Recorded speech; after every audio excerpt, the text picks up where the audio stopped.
faster than snow, deeper than the ocean, wider than the sea.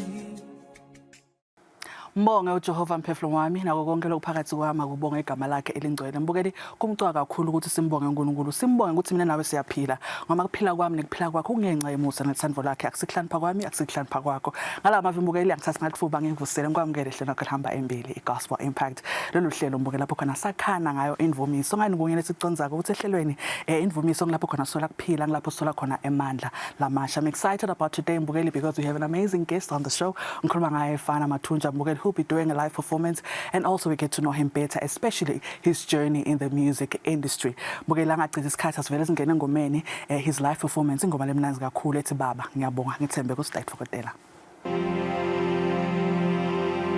Namhla ngosu Jesu angisilukusokela lutho sophakamisa ibona ngokungenzela okuhle kodwa namhla ngosu Jesu angisilukusokela lutho ungenzela okuhle kodwa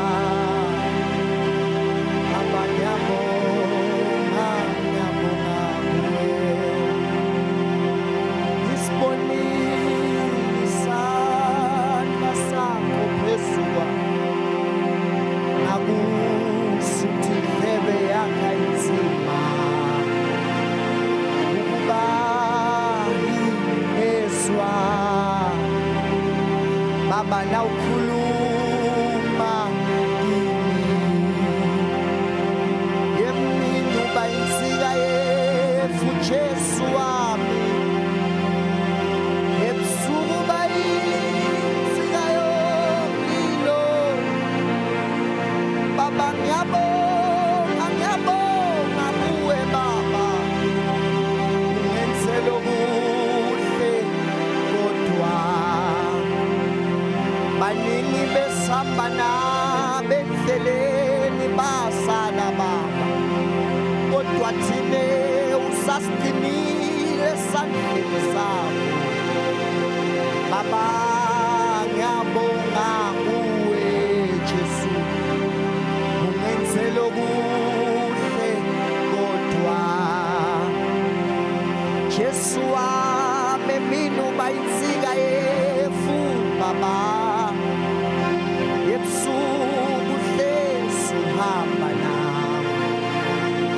uyakwazi nokumvikela la ngaboni khona awukaze Baba ngiyabonga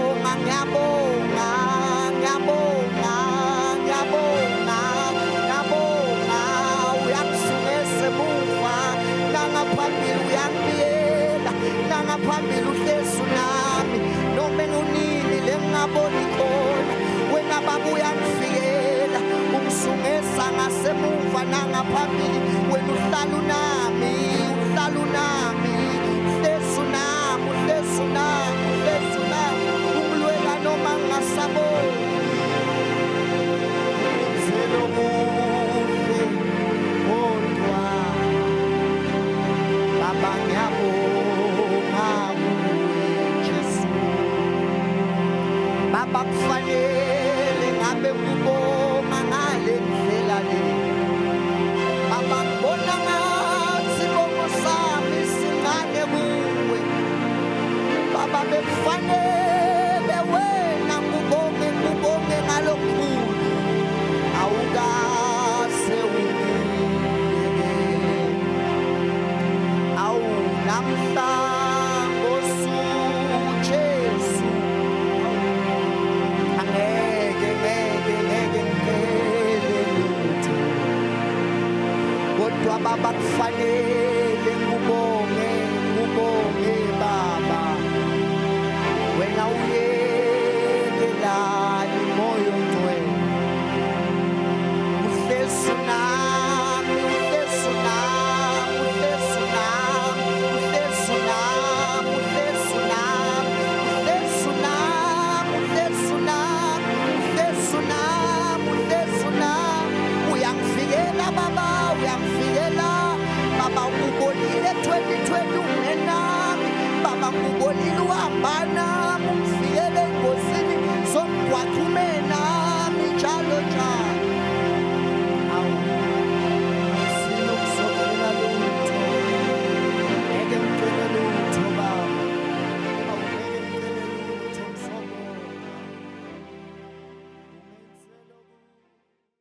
What a beautiful song Mbukeli ekhaya live performance ngoba lesivule ngayo ngithemba silapha ekhaya uhlokotela kakhulu isho njalo uthi baba ngiyabonga ngithemba ukuthi napha ekhaya Mbukeli there's something that you can say Nkosi ngiyabonga ngaloku sonke sinebufakazi lobuthide Mbukeli yebo sima sihambi kahle kepha babe siyabonga ukuthi siyaphila. That performance again Mbukeli was by Fana Matunjwa, a very good friend of ours Gospel Impact. We've already adopted him to be a friend. He's doing amazing things in South Africa Mbukeli. We're so excited ukuthi decided ukuthi in as much as I'm busy I'm just going to be with you guys for an hour sixoxisana about his journey and also get to know the people that he looks up to in the music industry. Ngasay Moshimbulela, let's get straight into our interview. Fana, thank you so much. Kusicabanga sihle Gospel Impact ngosiyami ukuthi ngibhizi kangaka angivele nje nami ngito vakashela ihlobo dami and be with us. Thank you so much for joining us in the program and siyambonga uNkulunkulu ukuthi ube nawe wafika in the kingdom of Eswatini.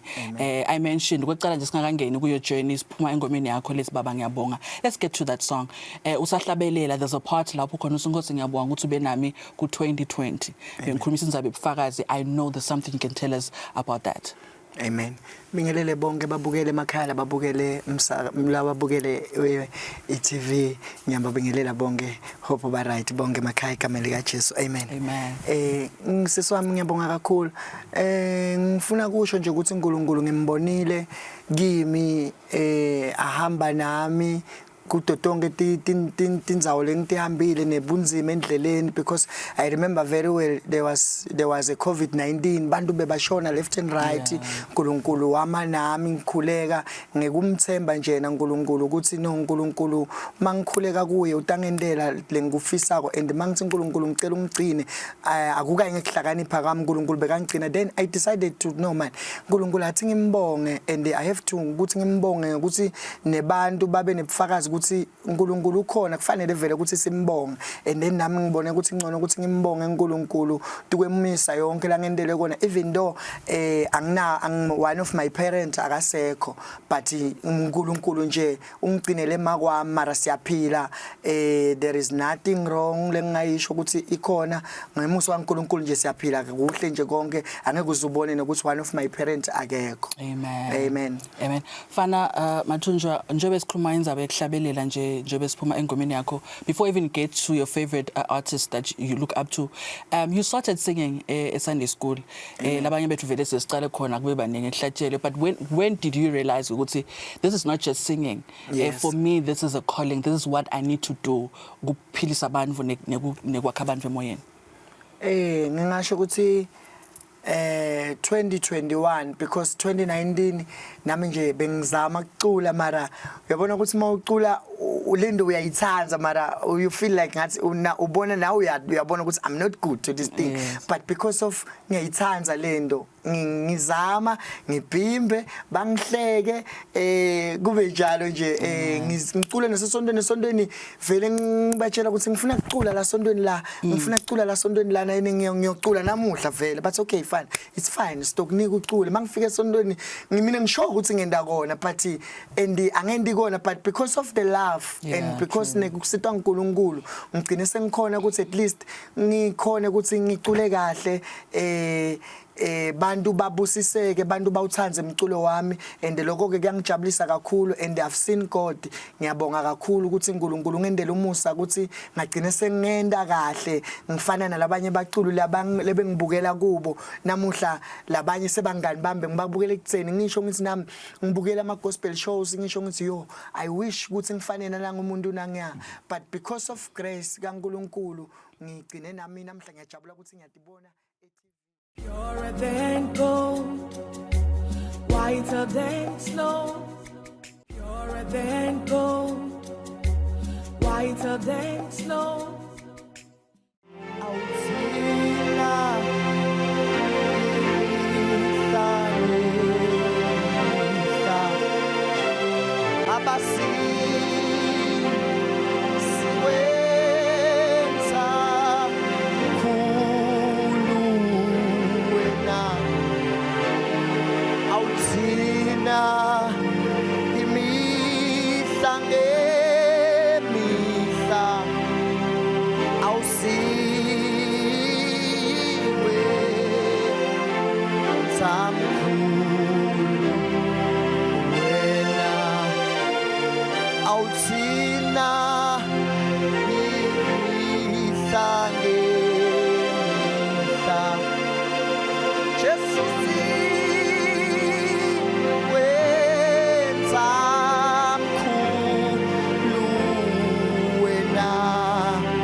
Jesus sikwe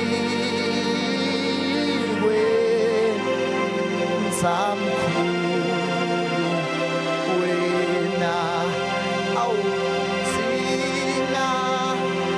babimihla ngemihla Jesus sikwenza mkhulu wena awu Jesus thina imihla emihla awusiwe samkhulu wena awu thina moyo ngcwele imihla ngemihla asinalo elinye ithemba baba sibheke kuwe asinalo elinye ithemba baba sibheke kuwe emandla okuphila siwathola kuwe baba emandla okuphila siwathola kuwe noma wenzekani sibheke kuwe noma bathini thina sibheke kuwe usifikela noma singasaboni awuyebo yebo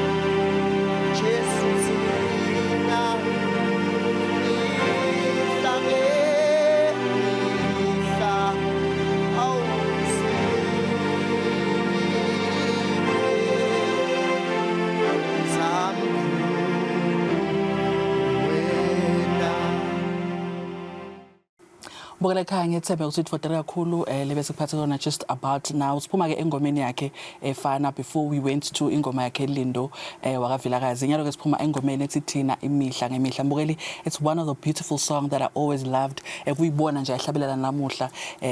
fana kusho kona ukuthi no siyakheka nathi emoyeni mbukeli because sakheka onke mala ukuthi umhlabeleli aqale kimi imvuselelo nawe lapha ekhaya I hope you're saying that as you're watching Gospel Impact mbukeli solo ke sikhulumisana naye fana talking about his journey in the music industry. Fana, before we went for a break, or rather before we went to the song that you spoke about here, Lindo,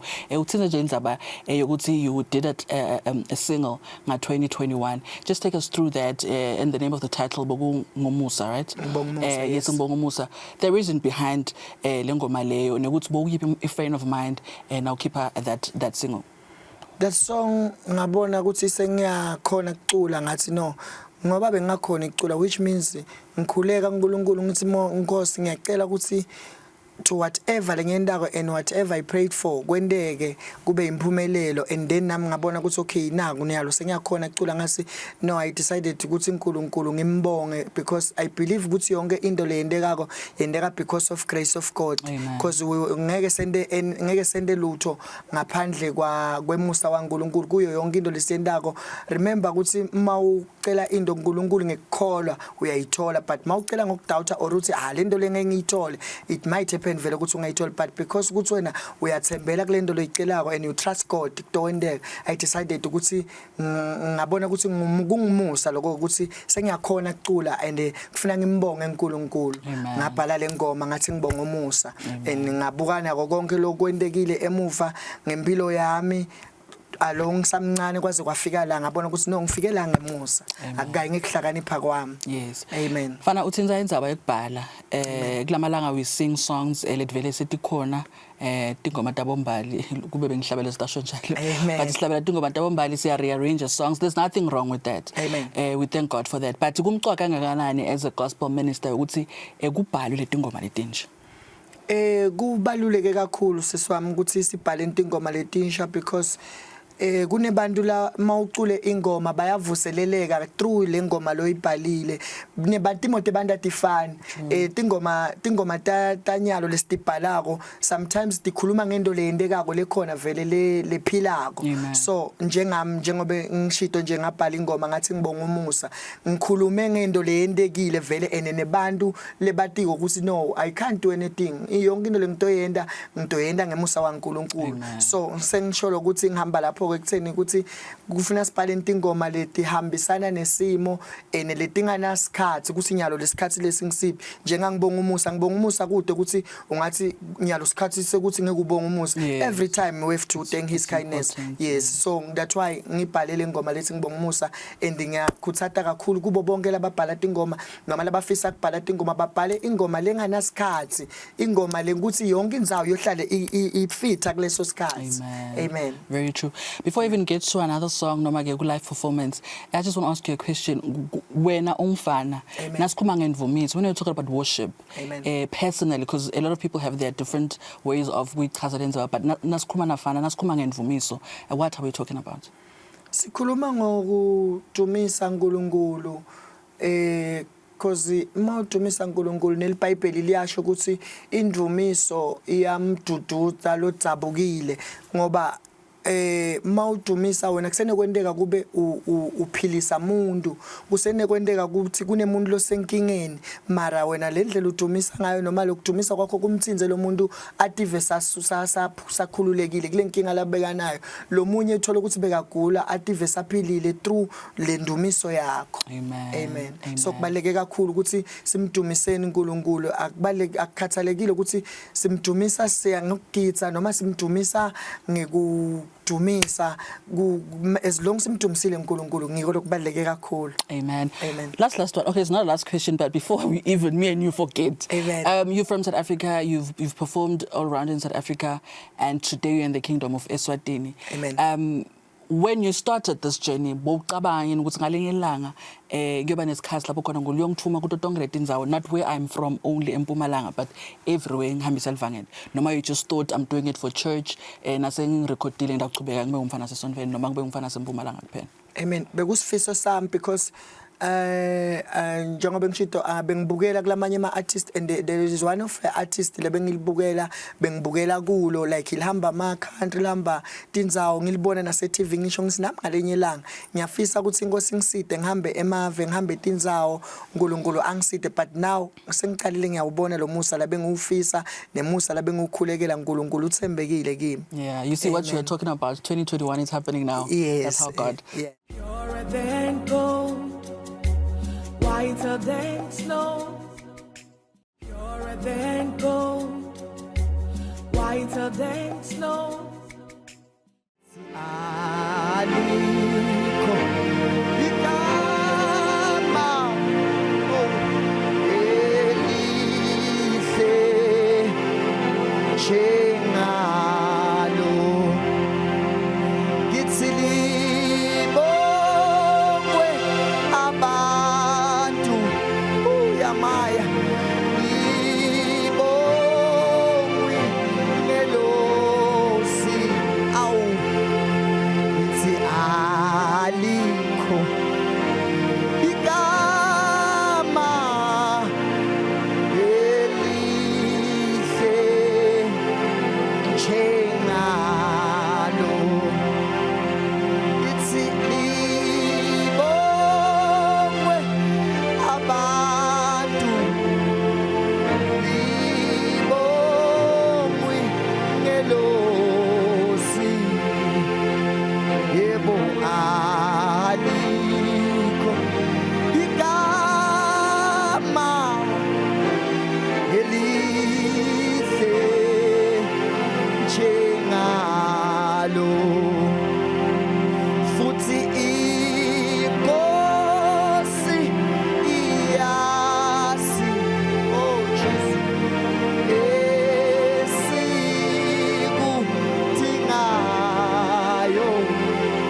tinginayo ngisho nalokusowenzeka inkosi yakwazi ngisho nalokusozowenzeka inkosi ibonile inkosi ibona konke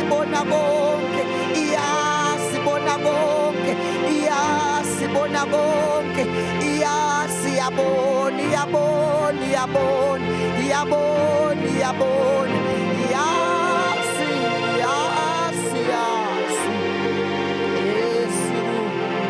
tingayo obalibomwe abantu libomwe ngelosi awu uthi alikho igama elihle njengalo Jesu inkosi wena uyazi konke sikudingayo ibokwe abantu ebolibomwe ngelosi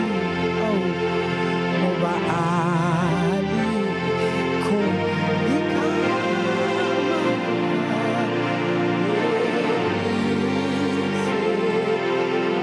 njengalo.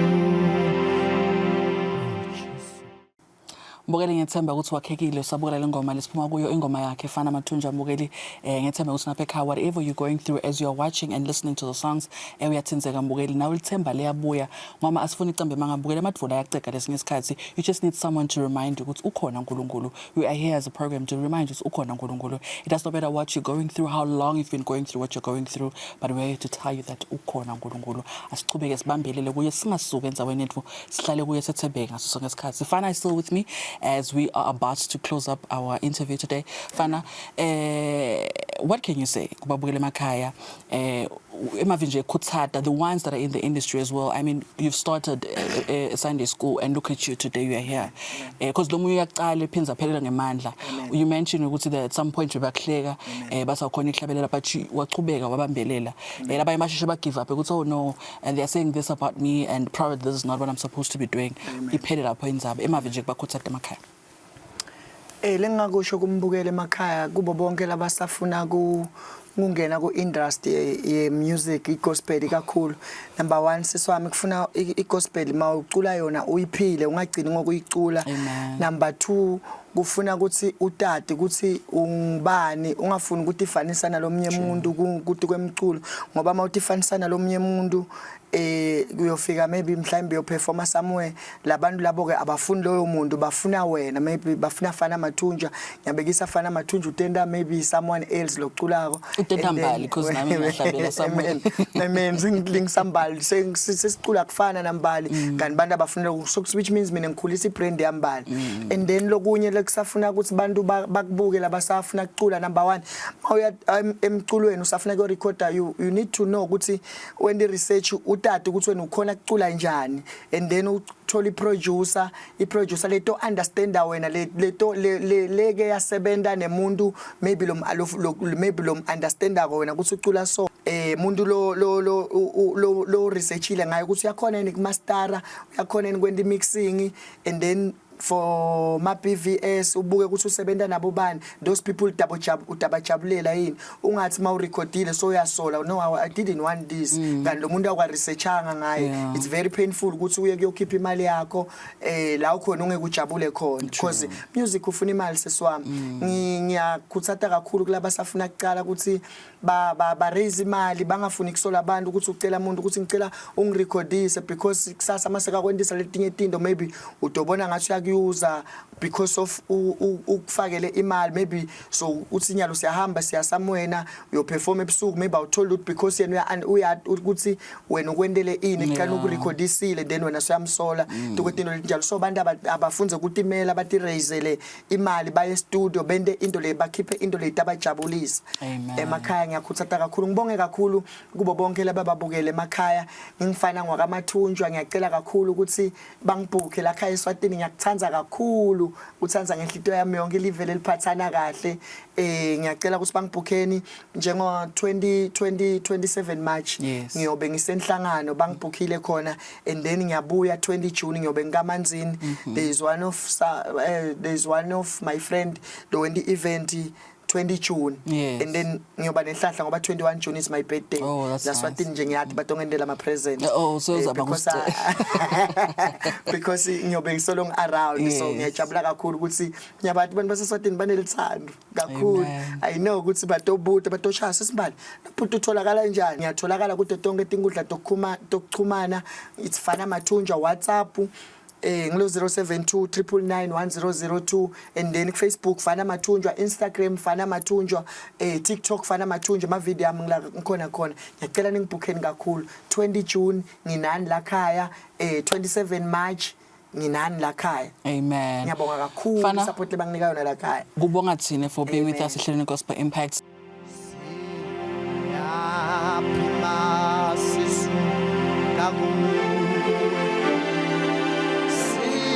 Shona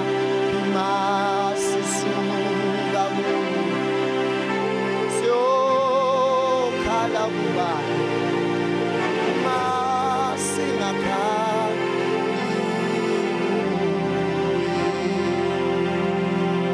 singaya moyo twe masuka ku singashona masisuka Sinesio khala kuba kuma singakha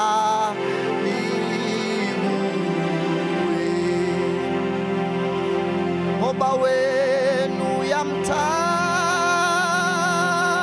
umuntu futhi uyamswela umuntu babasyo khala kuba masingakha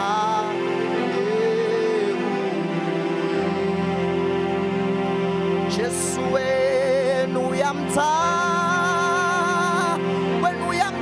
umuntu futhi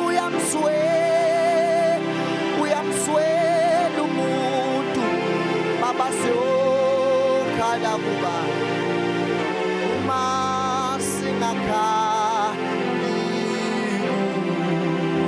uthe wena baba sihlale kuwe noma kunjeni noma kunzima sikhalele wena noma sebuhlungwini masikhalele wena noma kwenzekani masikhalele wena baba singakhala kubani masingakhala Jesu uyamthanda umuntu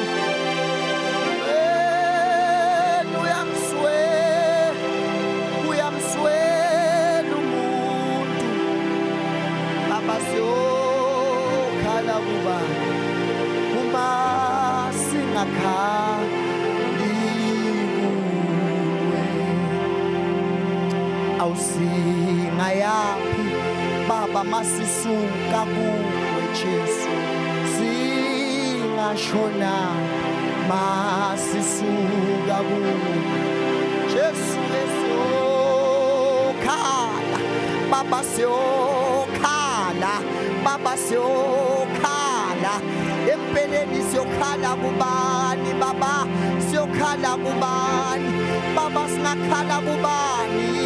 ngobe kuwe losimthandazo yethu uthi indlebe yakhe inzima ukuba yeswa wathi nesandla sakhe sifinyesiwe ukube sinesindise uthe wena Baba sihlale kuwe wathi Baba sikhale kuwe kuwe wena babuyo manathi wena babuyo manathi wena babuyo silalela wena babuyo sizwa usemazulwini awuzyo khala kubani asingakha